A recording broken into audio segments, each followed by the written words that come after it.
I bet you don't know about the secret chemical that makes men bond to you.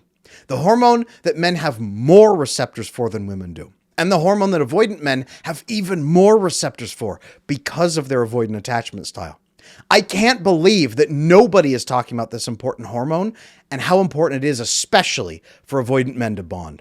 I've seen my high net worth male coaching clients bond like super glue to their business partners when they activate this hormone. And it works in romantic relationships too, but only if you know how to activate it. That's why today I'm going to show you how to release this hormone in him and get him to bond with you in the bedroom. This is a non-manipulative tactic, by the way. My avoidant guys who are watching right now, this is not me sharing your secrets and getting you manipulated. This is going to be a loving practice that everybody can get behind.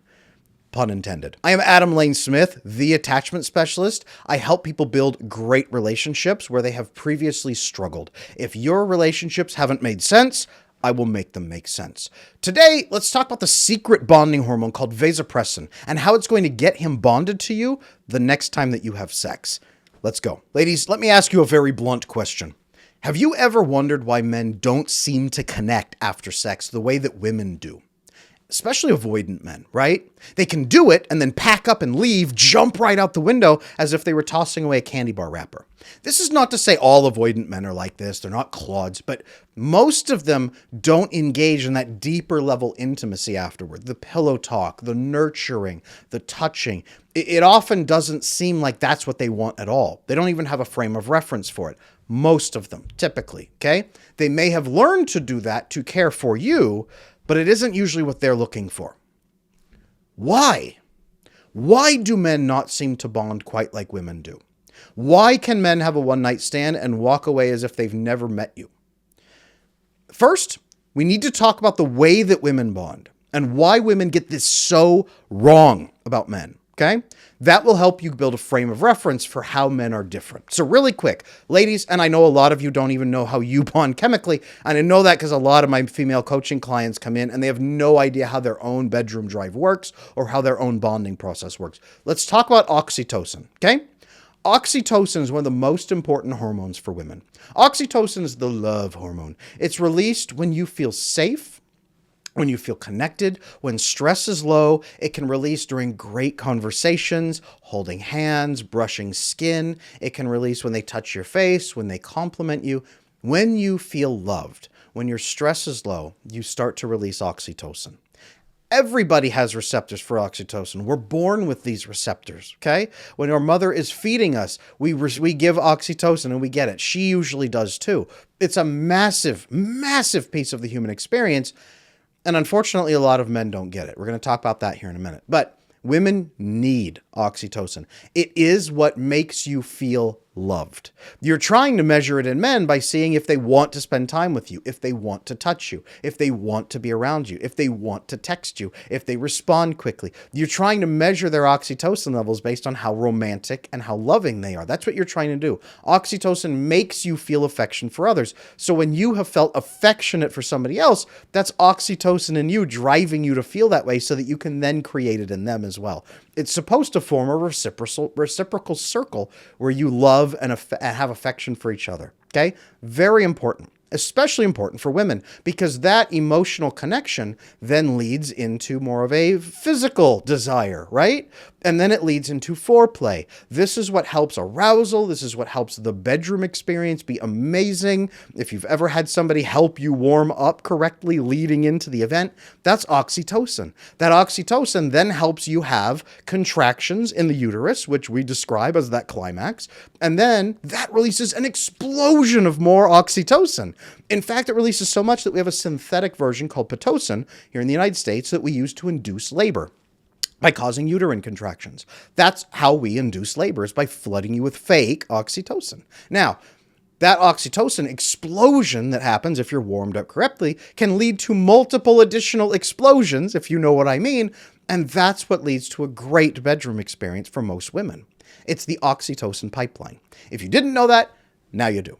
Okay. Now, avoidant women are different. Check out my avoidant women video for more info on that. Many of them struggle with the oxytocin bonding. They're more dopamine based. They'll struggle to have those climaxes. They'll struggle to have multiples. They usually have to do it themselves. And a lot of anxiously attached women have very low oxytocin as well because they don't feel loved or lovable. So then that insecurity decreases that oxytocin, makes it much harder to go through that pipeline. Arousal is much harder. Climaxes are much more difficult. Many of them just forego those and try to make the other person happy. We're going to talk about that because that is a serious problem as well. But the survival reasons for this, right? The survivability of children. If you're bonding correctly with a partner and they're reciprocating, then the children will have that bond of both parents as well. And the children need that nurturing the same. Okay? Fast forward here for a moment. Do men get oxytocin? Yes, but not quite the same. Even securely attached men don't get it quite the same, okay? It seems that in male bonding, oxytocin is not the primary driver in the bedroom. It may be a lot more about dopamine for men, okay? Oxytocin seems to simply move the fluid along at the end, if you like to think of it that way. It's not really a uterine contraction that a man can have in quite the same way, especially not multiple uterine contractions for most men. It's a quick burst of fluid and then it's done. Now, it doesn't mean that they don't oxytocin bond, right? They can. But men have more receptors for something else, which we are going to cover here in a moment. Men, primarily during that release, they get a huge burst of dopamine. Think of it this way. As you are getting a huge burst of oxytocin during your climax, he feels like your best friend. He feels like the greatest lover. He feels like someone you want to spend your life with. He's getting a rush of dopamine, and his brain says, wow, this felt great. The next time I have this desire, I'll come here again. It's very much like, wow, this was the most delicious cheeseburger in the world. Next time I'm hungry, I'll come back here. I call this the cheeseburger effect. He's your best friend. You're his favorite cheeseburger. This is not the best way to bond, and there's better ways to do this. But women typically only know their own experience, so they assume that men are experiencing the same. That's why women get so hurt and confused when men seem to be able to just walk away afterward. Men bond very differently. Now let's talk about the way that men bond. Men have much more receptors for this hormone called vasopressin. Now this is based on the work of Dr. Sue Carter, the leading expert in the world on vasopressin bonding in mammals especially. Her work is absolutely fundamental. I recommend you check her out, but here's what it means. Vasopressin is a hormone released when we overcome challenges together. In essence, when we reduce stress and cortisol together. When two creatures work together and they fix their stress levels and they recognize that they worked together as a team to do that, vasopressin bonding comes in and tags in an association with that person. It makes your brain say, that person is a valuable ally. I trust this person. I want this person around. They make my life easier. They can help me solve risk. They can help me solve stress. I've got to keep them. This is incredibly important. The military guides people to do this. This is how they bond in boot camp and how they bond their units. All kinds of male experiences do this. Construction crews, street gangs, police departments, every system where men work together to achieve goals and reduce stress and then can high five and say, we did this, vasopressin bonding. Men have more receptors for this than women do. Naturally, just by nature, men are goal-oriented. Who knew? This allowed men to survive in our more natural environments when we had to perform to stay alive. The men who perform best and help you the best are the ones you prioritize in your brain. So that's all men. Do we still have oxytocin receptors? Yes, we do, but more vasopressin receptors than women do. We are geared for that. Here's where it gets really complicated though. Attachment issues in childhood can lead to low oxytocin levels. Now, if your brain says, nobody is giving me oxytocin, meaning nobody's nurturing me, nobody's caring about me, no one's making me feel loved and safe, I must not live in a world where that's going to happen. This creates avoidant attachment style, by the way. When that happens, based on Dr. Sue Carter's work, it shows that those oxytocin receptors then shift and become vasopressin receptors. They accept vasopressin instead. This man now becomes more sensitive to vasopressin than he would have before, than an average man would. This means specifically that avoidant men have even more vasopressin receptors than secure men do. Avoidant men are primed for this. This is why I've seen so many of my avoidant men at high levels in executive situations, high levels in founding companies together, massively high financial status. They finally form a bond with a co-founder. They finally form a bond with some other executive who's mentored them. And it's the first time in their life they've ever felt close to someone. They can't maybe define why, but they will say, at least that person helps me. During the hardest times, that person's been there. Trial by fire, right? I know I can trust them for these situations, and I can't get away from them. I don't want to get away from them. They can't usually explain it fully, but that's what's making them bond is vasopressin. It's one of the only ways they can really bond effectively without resolving avoidant attachment style, because it bypasses avoidant attachment. Oxytocin gets shut down by cortisol. Remember, if you have high cortisol, you won't bond with oxytocin, even if you do get some. But vasopressin is bonding because you have decreased cortisol. So it works exactly on that area. As long as you are fixing a problem and you see that you've done it together as a team, it happens. Now, how do you do this in the bedroom? Here is what most women get wrong in the bedroom, and especially with an avoidant man, okay? Most women don't realize that avoidant men are prioritizing dopamine in the bedroom. So for the first 6 to 7 months, it's going to be really fun because it's the novelty of being new together. He's going to think you're amazing because you're so new. But that novelty of dopamine needs to give way into deeper bonding as you go through the relationship, okay? A lot of women don't know how to do this because they're just trying to give him a good time. You're trying to continue his dopamine, continue his dopamine, continue his dopamine. And then you try to give him oxytocin with love and touch and comfort, but he doesn't seem to want that and he doesn't respond well to it. It's mostly confusing, or he kind of pushes it away.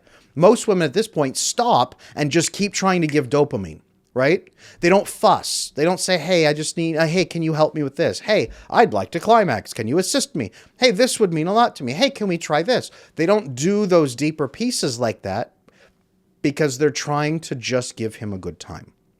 It's all about making him happy. This is especially true of anxiously attached women. Okay? This is a great recipe for him to get dopamine, the cheeseburger effect. And yes, he will come back and keep eating this at this restaurant when he's hungry for the first 7 to 12 months. But then he starts saying, is this all there is? Is this really it? I can get this anywhere. And to be fair, he can. It's actually disappointing to men who want to bond with you when they don't know how to do this. They don't know what the next piece would be, but sex like this, they can just get this anywhere. Somebody who's just going to be quiet and just help them have a good time. I hate to be crass, but they can pay for that. What they can't pay for is sharing an experience together with you. Ladies, have you ever had a man who wants you to enjoy it? Who tries to help you climax? Who asks maybe where you're at? Or a man who seems kind of hesitant, like he's not quite sure what you're doing, what you're wanting. He's trying to do a few things and looking at you, trying to gauge your response, but you just feel like he's staring at you, so you feel put off. A lot of men, a lot of good men, actually do care about your experience, but they're wanting you to kind of guide them into it. Some great phrases that you can use, I'm going to share here in a minute, but there's things you need to be doing and saying during the experience that's not just, all right, hey, have the time of your life, I'll be right over here. Enjoy the ride at Disneyland, I'll be right here when you're done, right? Many women think that these men trying to give you 5 or 10 climaxes, that it's arbitrary goal setting. But it is. It's achieving a goal. Men who are wanting you to have a good time, that's achieving a goal. Men who are looking at you, trying to gauge if you're having a good time, they're achieving a goal. They're trying to. They're trying to vasopressin bond with you. Most women resist this because they're insecure, because they're just trying to make him have a fun time. Terrible, terrible approach, okay? Let him help you. In fact, ask him to. Make it a team effort to have a great bedroom experience together. Both of you, okay? It's not about having stupid, mindless fun that he could have anywhere. It's having an experience together where you are both really enjoying it. Now, is there going to be dopamine? Yeah. Is there going to be probably oxytocin on your side? Yes. But can you help him release vasopressin? Absolutely. Now, ladies, this doesn't just happen by magic. You need to communicate. You know, one great phrase is, hey, I'm really close. Could you X? Right? Hey, can you do this? That will make me, Z, whatever phrase you want to do this. Hey, I would really like this. Hey, can we try that? Would you enjoy this? right? Fantastic explanation, fantastic communication pieces. I am about to this. Could you do that? This will make me this. Ladies, phrases like this during this, do that. And then give him a wow when it's finished, right? At the end of the bedroom experience, after you've had a few, he's had a few, you guys are sweaty, you're tired, you're laying there, high five or something like that, right? Celebrate that good experience that you built together. That was amazing. I'm so glad we did this. We are a great team. That felt incredible together. You are amazing, right?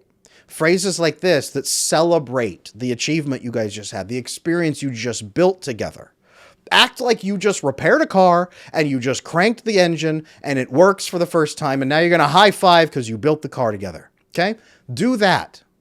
Every bedroom experience should be an experience you build together and accomplish things during. Okay? It could be helping him have 2 times instead of just the one. It could be helping him back off and wait and then expand and go longer instead of just letting him rush to the finish. It can be helping you have multiples. It could be trying new things together and saying, that was great. Do you want to do that again next time? Comparing notes afterward. Most couples are terrified to actually have an in-depth conversation about the experiences that they're building. So then they just think it has to just be a natural talent. No, you build these experiences together. And by doing that, you can activate his receptors with vasopressin bonding. Okay? Outside the bedroom, continue this. Accomplish things with him. Escape room dates are great for this. Puzzles, building things together, restoring a car, learning skills together and getting better at them. Anything that you're accomplishing as a team. This helps you go through stress together. And then when you do, he'll lean toward you instead of leaning away from you to solve it by himself. Be thinking about vasopressin bonding all the time so that you can activate this special bonding. This will help you go from being his favorite cheeseburger to being his favorite and most trusted ally. That's how you build a bond with him that will last a lifetime. And once he has those vasopressin bonds flowing through his system, it starts to activate the desire for oxytocin bonding. He'll linger in bed with you longer. He'll want to touch you more often. He'll become more affectionate. He'll have deeper conversations with you. He'll feel safer in your presence. The risk associated with you goes way down because now you make his world safer. This is when he starts to oxytocin bond with you. I've seen this hundreds of times with the couples I've worked with that have an avoidant man involved. Hundreds of times I've seen this play out. Vasopressin bonding is the thing that opens the door for all of that bonding. So ladies, final thought here. If you want to bond with an avoidant man, you've got to speak his language. That's not a language of fluff and fun and happiness and fuzzy feelings. That's a language of risk. His world is all about risk. So bonding with achievement and trust and goal setting and accomplishing things together, that's the key to his heart. I've seen this work even with severely avoidant men who didn't know how to open up first. It bypasses the resistance from oxytocin cortisol, and it acts with the cortisol. This is the fundamental bonding for avoidant men, and it can shift everything for them as they finally learn to trust somebody. Give this a try the next time you're in the bedroom with your partner. Even watch this video with them. Talk with them about this. Say, hey, you know what? Going forward, I'd like things to be a little bit different. And it's not on you. I'm going to make things different in the bedroom where I'm going to be a bit more engaged. Would you enjoy that? Would you enjoy having fun experiences together instead of just grinding one out real quick? Give this a try, ladies. Get that bonding going. Then come back and leave a comment and let me know. Did this work? I know it does, but I'd love to hear your feedback. And if you're looking for more information right now on how to make sure that you don't drive him away while you're doing this bonding, go back and check out my earlier video, How to Love an Avoidant Man. Because a lot of women who are not bonding properly in the bedroom are also accidentally driving him away with feelings. Watch that video.